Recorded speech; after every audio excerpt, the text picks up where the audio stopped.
నమస్తే అండి. నేను doctor Raghuteja, BJP medical cell member, Telangana state.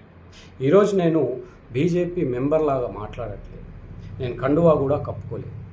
ఈరోజు వెస్ట్ బెంగాల్లో గెలిచింది బీజేపీ కాదు. ఈరోజు వెస్ట్ బెంగాల్లో మానవత్వం గెలిచింది, మనశ్శాంతి గెలిచింది, అభివృద్ధి గెలిచింది, శాంతి భద్రతలు గెలిచాయి, ప్రశాంతత గెలిచింది. ఇవి గెలిచాయి. కొన్ని సంవత్సరాలుగా వెస్ట్ బెంగాల్ ప్రజలు వీటిని కోల్పోయారు. కమ్యూనిజం, ప్రాంతీయత, వామపక్ష భావజాలతో వాళ్ళను ఇలా ప్రెషర్ కుక్కర్ లాగా పెట్టి సంఖ్యలలో పెట్టేస్తే ఈరోజు వాళ్ళు ఆ సంఖ్యలను తెంపుకొని అభివృద్ధికి ఓటేశారు, శాంతి భద్రతలకు ఓటేశారు, మానవత్వానికి ఓటేశారు. 2 సంవత్సరాల క్రితం ఆర్జీకర్ మెడికల్ కాలేజ్లో మెడికల్ పీజీ స్టూడెంట్ దారుణమైన రేపు మర్డర్ జరిగితే ఎవిడెన్స్లను ఎలా మాయం చేశారు, ఎంత పొలిటికల్ డ్రామా జరిగింది అందరూ కళ్ళారా చూసిన రోజు.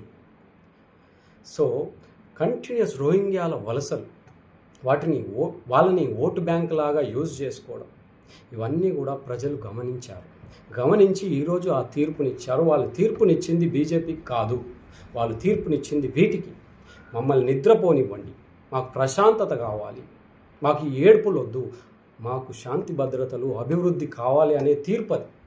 సో ఎలా అయితే వెస్ట్ బెంగాల్లో కమ్యూనిజం, ప్రాంతీయ భావజాలాలు, వామపక్ష భావజాలాలతో ఇన్ని రోజులు ప్రజల్ని సంఖ్యల్లో పెట్టి ఉంచారో, తెలంగాణ ప్రజల్ని కూడా అదే ప్రాంతీయ భావజాలాలతో ఇన్ని రోజులు సంఖ్యల్లో పెట్టి ఉంచేసి అర్హత లేని పార్టీలు, అర్హత లేని మెంబర్స్ అందరూ కూడా రూల్ చేస్తూ ఉన్నారు.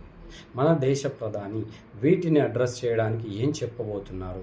ఈ పార్టీ మనకు ఒక ఆప్షన్ లాగా ఉంటుందా లేదా అని తెలుసుకోవాల్సిన అవసరం, రెస్పాన్సిబిలిటీ మనందరి పైన ఉంది యాజ్ సిటిజన్స్. సో స్వచ్ఛందంగా సపోర్టివ్గా వెళ్ళి అటెండ్ అవుదాము, దేశ ప్రధానికి సపోర్ట్ ఇచ్చేలాగా అటెండ్ అవుదాము. నేను అటెండ్ అవుతున్నాను. అందరం కలిసి స్వచ్ఛందంగా సపోర్టివ్గా వెళ్దాము, రెస్పాన్సిబుల్ సిటిజన్స్గా. జై హింద్, జై భారత్, జై శ్రీరామ్.